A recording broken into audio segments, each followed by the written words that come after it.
You're listening ad-free on Amazon Music. At 10:30 p.m. on June 2nd, 2000, 15-year-old Heather Robinson heard her family's landline telephone ring, and so she picked it up. But before she could even say hello, she heard her father saying hello to whoever had called them. He had picked up the other telephone upstairs in his room. Heather was about to hang up, but she got curious when she heard the tense tone of the person her father was speaking to. And so she decided to just mute her handset and secretly listen to her dad's conversation. What she would hear over the next 45 seconds would not only change her life forever, but it would make headlines all over the world. This story includes sexual content and some graphic violence. As such, listener discretion is advised. But before we get into today's story, if you're a fan of the strange, dark, and mysterious delivered in story format, then you've come to the right podcast because that's all we do, and we upload twice a week, once on Monday and once on Thursday. So if that's of interest to you, please remove the pressure plate from underneath the 5-star review button's Enter key on their keyboard.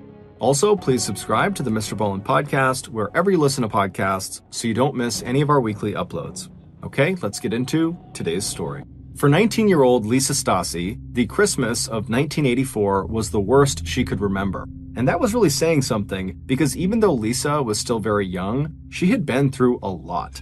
Born in the city of Huntsville, Alabama, whose 143,000 residents lived in the northernmost part of the state, best known as the Heart of Dixie, Lisa's father had died when she was just a child, and her brother would commit suicide. And so, after dropping out of high school at the age of 17, the beautiful teenager with the bright smile decided to leave Huntsville, her broken family, and her sad memories behind, and head for the metropolitan glamour and polish of Kansas City, Kansas, 670 miles to the northwest. But 2 years after that great escape, here she was in the middle of a cold Midwest winter, in the middle of a collapsed marriage that had lasted only 1 year. In many ways, Lisa was worse off now than she'd been back in Alabama. She had no money, she had no job skills, and she had no home. But the one thing Lisa did have that made her happier than anything else in her life was her tiny 4-month-old daughter, Tiffany. Back when Lisa had arrived in Kansas City in 1983 and met her future husband, Carl, at a bar, she hadn't intended to get pregnant. But shortly after being introduced to the handsome 23-year-old sailor, the two of them had fallen in love, and the rest, as Lisa's mother would say, was history. Just 1 month after the young couple got married in August of 1984, little Tiffany Lynn was born on September 4th at a hospital on the Missouri side of Kansas City. But right after that, things started going downhill. By October, Carl was out of the Navy and out of work, and according to Lisa's friends and family, their marriage had turned violent. 2 months later, just a few days after Christmas, Carl would leave Lisa and Tiffany, and he would rejoin the military. With nowhere to go, Lisa and her baby moved into Hope House, which was a local shelter for homeless women. But just 1 month after that horrible Christmas, Lisa got the break she had been praying for. In the beginning of January 1985, the director of Hope House told Lisa that a local philanthropist had contacted the shelter saying that his newly founded charitable organization called Kansas City Outreach had heard about Lisa's plight and wanted to help her. Kansas City Outreach looked specifically for mothers with infants who needed housing and job training, and so Lisa was a perfect fit. Through their program, Lisa would be given her own furnished apartment and an $800 monthly allowance, along with some babysitting money. Lisa was thrilled. A few days after learning about this program and agreeing to be a part of it, Lisa had packed up all of her belongings and she had driven to her sister-in-law's house, where someone from the program was going to come and pick Lisa and her baby up and take them to their new apartment. As Lisa waited, she felt annoyed that her sister-in-law, Kathy, was not as excited about this opportunity as she was. In fact, Kathy was acting like this whole thing seemed kind of sketchy, that the Kansas City Outreach program was just too good to be true. And as a heavy snowstorm moved into the area that day, Kathy suggested in a hopeful voice that maybe the weather would keep her ride from being able to drive out to pick her up that day, and that maybe Lisa would have another day or two to decide if she really wanted to go through with this. But Lisa shrugged her off, and a little while later, right at the appointed hour, the two women heard a knock on the front door. And when they opened it, to their surprise, the founder of the Kansas City Outreach Program was there. He was a smiling, well-dressed, middle-aged man in a long trench coat. And after introducing himself, he walked back to the car and stood there ready to open the car door for Lisa. Lisa carefully wrapped her baby, Tiffany, in her warmest blanket and tucked her into the car seat that was sitting near the front door. Then Lisa said goodbye to her sister-in-law, and then she picked up the car seat and shielded Tiffany from the snow as she walked quickly down the front steps and out to the waiting car. She strapped her infant into the back seat, then Lisa slid into the front passenger seat where she buckled up and then waved and smiled at Kathy as the car pulled away from the curb. Over the next several weeks, Lisa, who normally spoke with her mother all the time, stopped calling. Concerned, Lisa's mother contacted the Kansas City police, and the police asked her if, besides phone calls, had she had any other interactions with her daughter recently, and Lisa's mother would hesitate, but would say yes, she had. Not long after Lisa's calls had stopped, Lisa's mother had received a typewritten note from Lisa that had her daughter's signature written out at the bottom that claimed Lisa was doing just fine and that she didn't need anything, but there was just something odd about the way the note was written. It just didn't sound like Lisa at all. 8 years later, in 1993, a 48-year-old woman named Beverly Bonner stood looking around the prison library at the Western Missouri Correctional Center in Cameron, a little town of 8,500 residents located in the northwest corner of Missouri. When Beverly had gotten her advanced degrees in teaching and librarianship back in college, she had never expected to find herself in charge of a prison library, especially after spending more than a decade as an executive with the Mobil Oil Company back in the 1970s and 80s in Kansas City. But a lot had changed for Beverly over the last 20 years. She'd had 2 children and had gone through 1 divorce before marrying her current husband, who happened to be the prison doctor at the Western Missouri Correctional Center. Beverly was grateful that she'd been hired as the prison librarian, but as she looked around at the perfectly organized collection of books on the shelves, she wished that her job was a little more challenging and that her marriage to Dr. William, now in its 6th year, was a little bit more exciting. Except that recently, very recently, Beverly's life had gotten a little bit more interesting. As she heard the metal door into the library open, Beverly felt her pulse quicken. She knew it was her new library assistant, a prison inmate whose exemplary behavior and high level of education had qualified him for this plum assignment inside the library. And when she'd first been introduced to him several weeks ago, it turned out that, amazingly, she'd actually met him before, back in 1970, when he also had worked at Mobil Oil in Kansas City as a systems analyst. Back then, there had been some gossip surrounding the circumstances under which he had been fired from Mobil, but even in the short period of time that she'd spent with him there at the library, it had become clear to Beverly that whatever had happened at Mobil, just like the fraud charges that had landed him here in prison, could not have been his fault. As he walked toward her now, eyes twinkling and that boyish grin on his face, Beverly felt her face flush as his eyes traveled up and down her body. Then, when he reached her, he leaned in close and he told her how very, very good she looked. Beverly's affair with her library assistant had begun almost immediately after he had started working with her, and by the time his prison sentence was over 6 months later, Beverly's lover had promised her an exciting role in the new business he planned to build as soon as he was on the outside. Not only would this new business make both of them rich, but Beverly believed this would finally be a career that challenged her. And it came with lots of international travel, so Beverly was really excited. And so in 1994, a few months after her lover's release, Beverly divorced her second husband, Dr. William, and got a property settlement from him for $18,000. Then she sent her kids off to live with Dr. Bonner, and then she left Missouri and headed off to Olathe, Kansas, to join her prison lover and start this new and exotic life with him.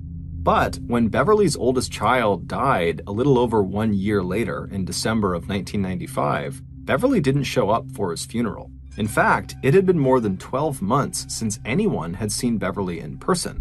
The only communication anyone in her family had had with her since she left for Olathe, Kansas, were a few typewritten letters she had sent that had her signature at the bottom.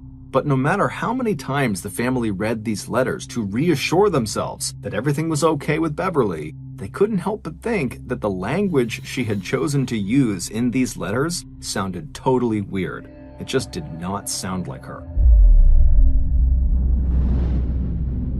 6 years later, on a cold night in late January 2000, 28-year-old Suzette Troughton was sitting inside her apartment in Monroe, Michigan, a town of 22,000 people located in the southeast corner of the Great Lakes state. She was doing what she did almost every night, talking on the phone with her mom, Carolyn, who also lived in Monroe. While they talked, Suzette petted Pika and Harry, the two tiny Pekingese dogs that were her constant companions. Outside her apartment window were the familiar streets of her hometown, the place where she had been born and where her parents had gone through a nasty divorce and where she had dropped out of high school in her junior year. But despite all that, Suzette actually liked living in Monroe. And overall, she liked her job as a nurse's aide, where she mostly took care of elderly and terminally ill patients. She was actually so good at her job that she wanted to get her degree in nursing, but money was tight. Just to pay for the few nursing prep courses she was taking right now, she had to pick up a part-time waitressing job at Bob's Big Boy restaurant. So, when Suzette had found this amazing job offer online 5 months ago in the fall of 1999, she could hardly believe her luck. A well-to-do businessman in Kansas City was looking for a healthcare worker to come with him and his elderly father on a round-the-world cruise on his yacht. In exchange for taking care of his dad, the man was offering to pay all living expenses plus an annual salary of $65,000, 3 times what Suzette made working her 2 jobs in Monroe. But ever since she had accepted this job offer, her mother and some of Suzette's closest friends had voiced real concerns, saying that the opportunity just seemed way too good to be true. And sure enough, on that cold night in January of 2000, that's what Suzette's mom was talking to her about on the phone. And per usual, Suzette told her mom to stop worrying. Suzette knew her future employer was totally legit. The previous October, she'd contacted him to get more details about the job, and he'd paid for her to fly down to Kansas City for a week just to meet him and discuss the job. He'd sent a limousine to pick her up at the airport, and he'd put her up in a nice motel for 5 days. He also showed her the mansion where he lived, and he showed her a furnished apartment in a section of Kansas City called Overlook Park, where she could live when they weren't off visiting Hawaii, the Far East, and Europe. And once it was time for Suzette to move from Monroe to Kansas City on February 11th, 2000, her employer had said he would be renting a small truck for her to drive so she could bring her 2 dogs and some of her belongings along with her. Because no matter how sweet the offer was, Suzette had stressed that she could never go anywhere without her Pika and Harry. A few minutes later, the phone conversation with her mother wrapped up, and Suzette said goodnight and that she would call again tomorrow. After hanging up the phone, Suzette turned to the computer in her small living room. A minute later, she was logged in to her favorite website, where she spent the majority of her free time. The name of this website was the International Council of Masters, and it was fully and completely devoted to people like Suzette who were deep into the world and alternate lifestyle of BDSM. BDSM is an umbrella term that refers to a spectrum of sexual behaviors and preferences that can be divvied up into the groups of bondage and discipline, domination and submission, and sadism and masochism. Suzette was very close with her mother, and always had been, but this aspect of her life was something she kept secret. Suzette had multiple online BDSM relationships, and during the last several years, she had moved from the world of BDSM sex online to BDSM sex in person. And in a strange twist of fate, it was actually through BDSM that she had met her future employer, the wealthy Kansas City businessman. This man, whose online username was the Slave Master, had first reached out to Suzette in one of her BDSM chat rooms, and it was there that he actually offered her the $65,000 a year sail around the world on a yacht dream job. And so Suzette had obviously been very interested and asked him for more information, and in response, he had paid for her to come to Kansas to learn more. During those 5 days, Suzette spent a little time learning about the dream job and a lot of time being the slave master's slave. She had even signed his so-called slave contract, which said he had full control over her and could punish her however and whenever he wanted. For 5 days, the slave master filmed himself having his way with Suzette. And when Suzette had come back to Monroe, she would spend hours re-watching those videos, fantasizing about doing it all over again when she headed off to begin working for him. Finally, February 11th rolled around and it was time for Suzette to leave Monroe and head off to Kansas City. Suzette kissed her mom and other family members goodbye, she tucked Pika and Harry into their deluxe travel cases, and then she climbed into the truck that the slave master had rented for her, and then she began the 750-mile drive west to Kansas City. A few weeks later, on March 1st, from her motel room in Kansas City, Suzette sent a message on her computer to a fellow BDSM enthusiast to say that she and the slave master were finally leaving for their around-the-world yacht trip with her master's elderly father, and that she was really excited and that this experience was going to be a lot of fun. At 10:30 that morning, the slave master opened the door of Suzette's motel room and walked inside. He looked around, happy to see that Suzette had packed up the last of her things and was ready to go, but before they left, there was just one more thing he needed Suzette to do. He walked across the room and put the blank pieces of paper he had been holding down on a table, and then he gestured for Suzette to come over. He told her to sign her name at the bottom of each page. This way, he said, she'd be reminded to write some letters to her family once they were out at sea. He said he could even help her type some of the letters up since he'd be bringing along his typewriter. Suzette, who was a terrible speller and who preferred messaging on the computer over letter writing, thought this was a good idea. And after she'd signed her name to each page, she turned her attention to making sure that her dogs had finished their food and that they were snuggled down inside of their carrying case. A few minutes later, Suzette was in the car with the slave master on their way to pick up his father. But as they drove, the slave master suddenly turned to her and said, "Before we get my dad, I want to take you somewhere." He told her he wanted to show her a piece of farm property that he owned in Lynn County, which was just outside of Kansas City. Suzette grinned and said, "Okay," thinking her master must want one more sexual encounter before they set sail. And sure enough, after they had arrived at the single trailer on a deserted stretch of flat farmland 60 miles south of Olathe, the slave master parked the car, reached into the glove compartment, and pulled out a blindfold and a length of rope. Suzette smiled. She could tell by the expression on his face that he clearly had something very special planned for her. A few hours later, the slave master was back in his car, except this time he was alone, minus Suzette's 2 dogs who were whining in the back seat. The slave master wiped some sweat from his brow, then he fired up the car engine, pulled out of the dirt lot onto the road. A few weeks later, Suzette's mother, Carolyn, would receive a typewritten letter in the mail from her daughter. And in this letter, her daughter would tell her how great the cruise was going so far. And at the bottom of the letter was her daughter's signature. But just like Lisa Stassi's family and Beverly Bonner's family, Carolyn and the rest of Suzette's family thought this letter just didn't seem right. It didn't sound like Suzette. But what made Suzette's family especially skeptical of this letter was that one of her dog's names had been badly misspelled. Not just a typo, but a full-blown misspelling. Suzette adored her dogs like they were her children, and she would never have spelled the dog's name that way. And so the combination of this egregious spelling error, combined with the overall alien feel of the letter, convinced Suzette's family that Suzette simply could not have been the letter's author. But the implications of this were not clear. Did this mean Suzette was in trouble? Was this letter just a prank? They didn't know.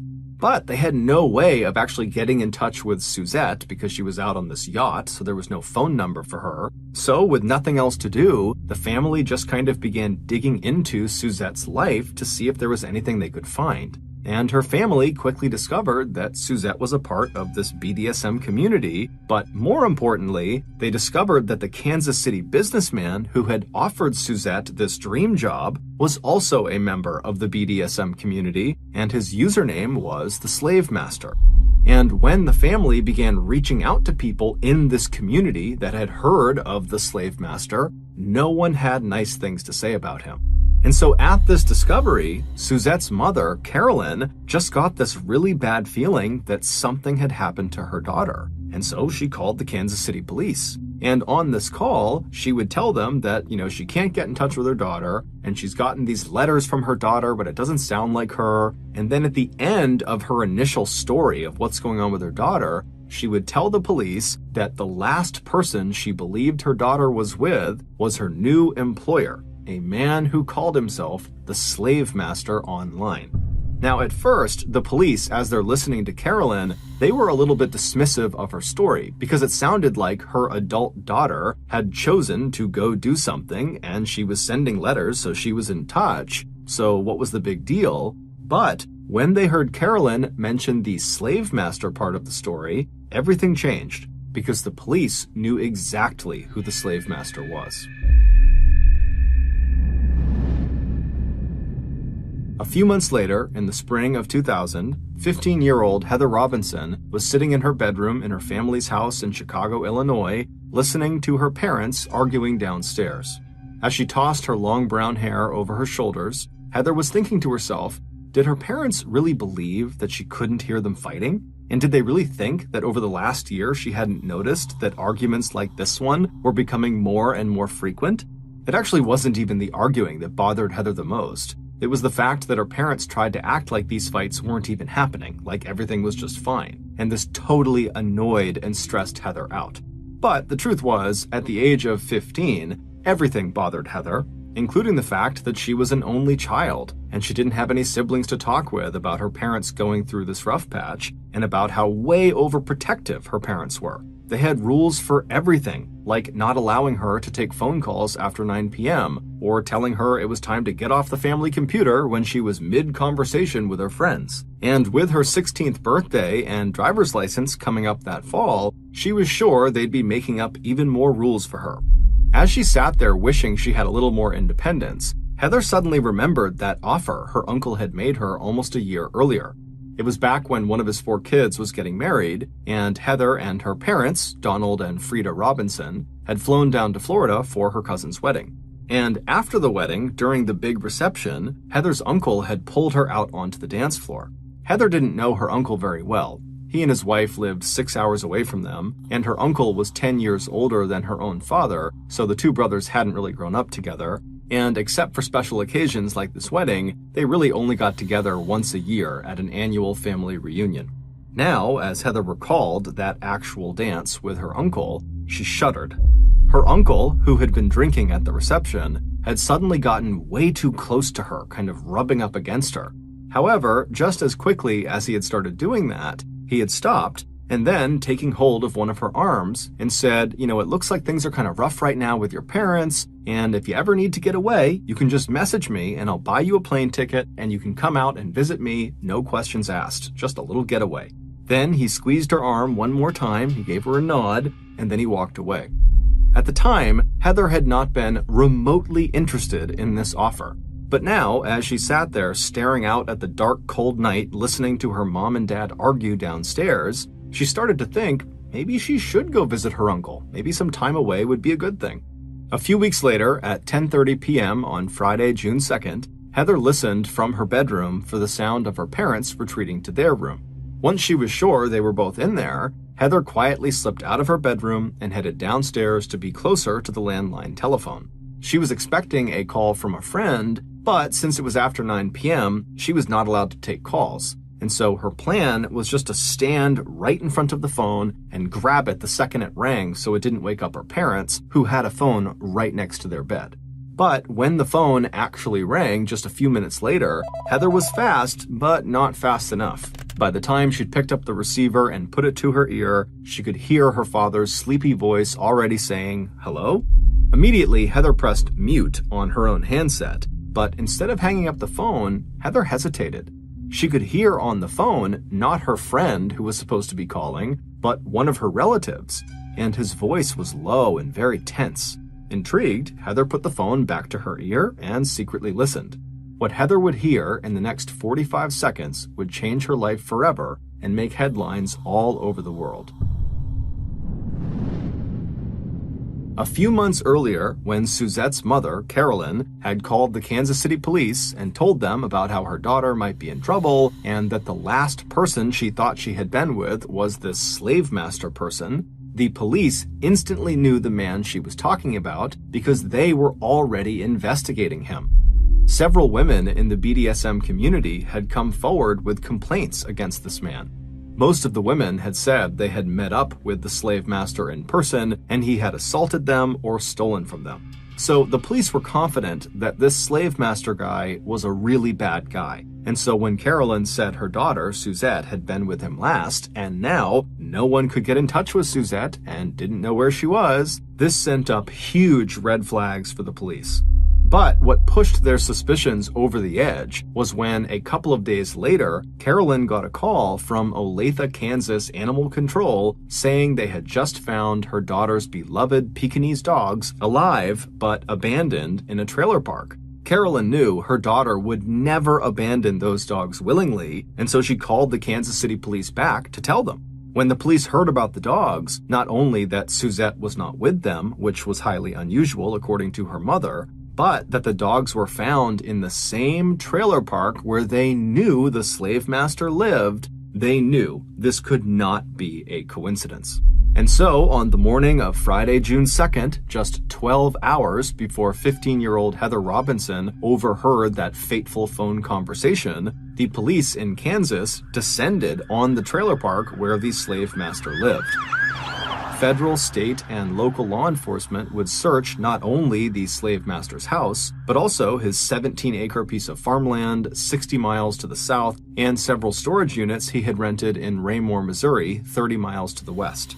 In his house, investigators would quickly find Suzette's ID cards, as well as some blank stationery with her signatures written out at the bottom. They also found a receipt from 1985 for a motel room rented in Kansas City to a 19-year-old woman named Lisa Stassi. But these discoveries were nothing compared to what was found next.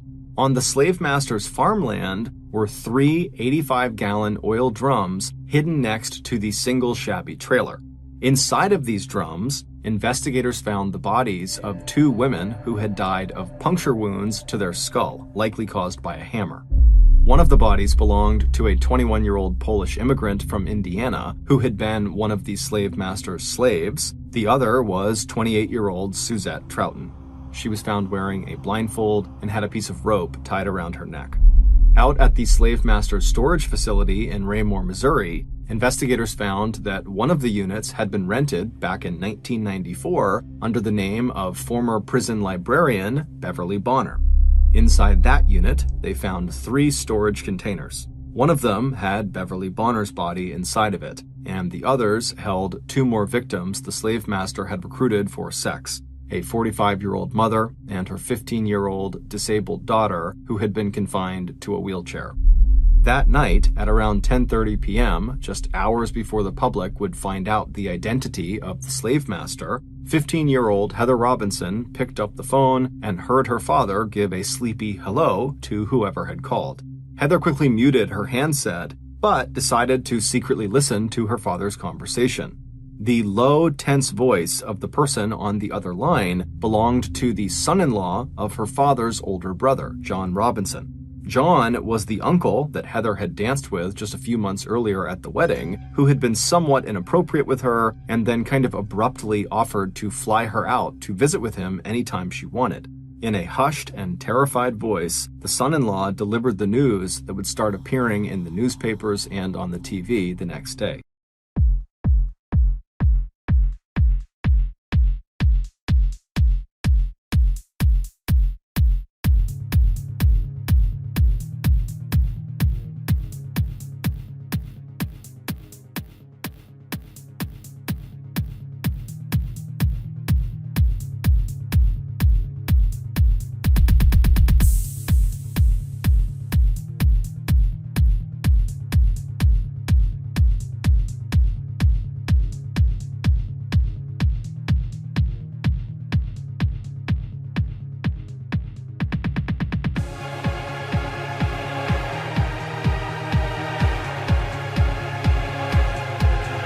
John had just been arrested for murder. Heather was so shocked by what she had just heard that she didn't really hear anything else the son-in-law said. However, before the son-in-law hung up, Heather remembered him saying that John was connected to several women, one of which was a woman named Lisa Stassi. Heather eventually hung up the phone, and then she took a deep breath, and she walked up the stairs and then walked down the hallway to her parents' bedroom, and when she pushed open the door, she saw her normally stoic father sobbing into his hands. Next to him, her mother was staring straight ahead with a shocked and frozen look on her ashen face. Heather had two questions. Is it really true that Uncle John killed someone? And who is Lisa Stassi? It would turn out Heather's uncle, John Robinson, was the slave master, which meant Heather's uncle was a serial killer. But this revelation was not the most shocking thing that Heather would learn that night. The most shocking thing had to do with Lisa Stassi.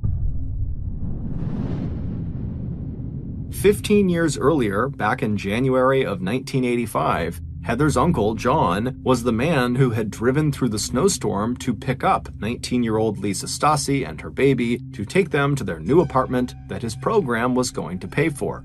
But instead of bringing her to this new apartment, John brought Lisa and her baby to the Roadway Inn Motel in Overlook Park, Kansas City, and once there, he somehow convinced Lisa, like he would do with all of his other victims, to sign a blank piece of stationery.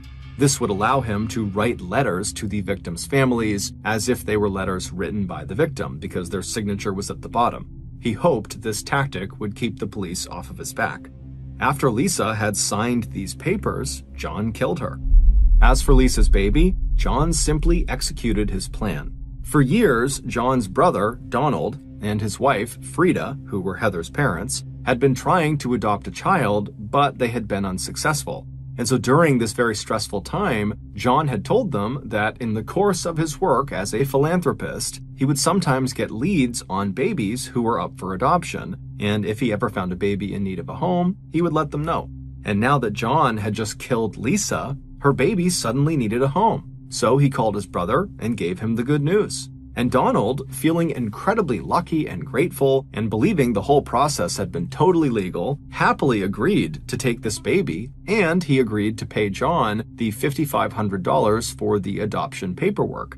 This paperwork was of course forged by John. And after that, Donald and his wife rushed to Kansas City where they met their beautiful little 4-month-old baby girl. They would name her Heather. Before returning with baby Heather to her new home in Chicago, John insisted that they all pose for a family picture. In this picture, which would hang in Heather's house for the next 15 years, Uncle John is seen sitting in the front row bouncing on his knee his new 4-month-old niece, whose mother he had literally just murdered. A few days after being told the horrific truth about who she was, DNA and fingerprints would confirm it was all true. Heather really was Lisa Stassi's daughter. But tragically, even though John would confess to murdering Lisa, he would refuse to disclose how he actually killed her or where he dumped her remains. In the story that investigators would piece together, John Robinson was a con man, and in 1985, his cons became deadly. That year, he created the fake charity he called the Kansas City Outreach Program that claimed to help young mothers and their infants get back on their feet, but in reality, John had just created this phony charity to lure a young mother to him so he could kill her and profit off of her baby. This is exactly what he did to Lisa.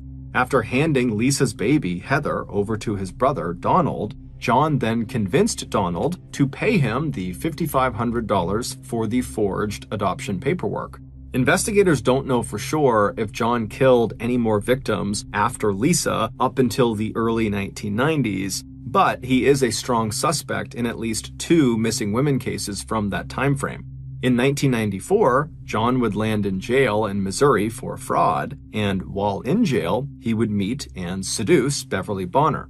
Once he got out of jail, he convinced Beverly to divorce her husband and come out to Kansas City to be with him, and when she did this, he killed her and collected that $18,000 settlement check she received from her divorce. After killing Beverly, John discovered the internet. Specifically, he discovered how easy it was to lure people to him using the BDSM community that lived on the internet.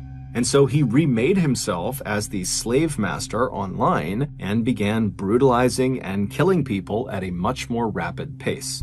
Police believe it was around this point, when he became the slave master, that John's motives for killing people shifted from killing for monetary gain to killing simply because he wanted to. This is likely the reason why Suzette was murdered. She was simply available. In total, John was found to be responsible for 8 murders, but in theory, it could be more. But John, who is actually still alive awaiting execution, is totally unwilling to give any information up. So there is a very good chance he will take his secrets to the grave. Heather Robinson would ultimately choose to be legally adopted by her parents, Donald and Frida. They truly had no idea what John had done and were, by all accounts, excellent parents to Heather. In 2019, at the age of 35, on the 2020 crime documentary Sole Survivor, Heather broke her long silence about her childhood ordeal. In that interview, Heather said that if she had accepted that offer John had made her back in 2000 at the wedding reception, when he said he would buy her a plane ticket to come out to Kansas to spend some alone time with him, she believes he would have killed her and stuffed her in one of those 85-gallon oil drums. Heather, who is now married and a mother herself, said she is committed to finding her own biological mother's remains and returning them to the memorial to Lisa Stasi that now stands empty in the State Line Cemetery in Madison County, Alabama. The headstone there currently reads, "Lisa Stasi, a rose in God's garden."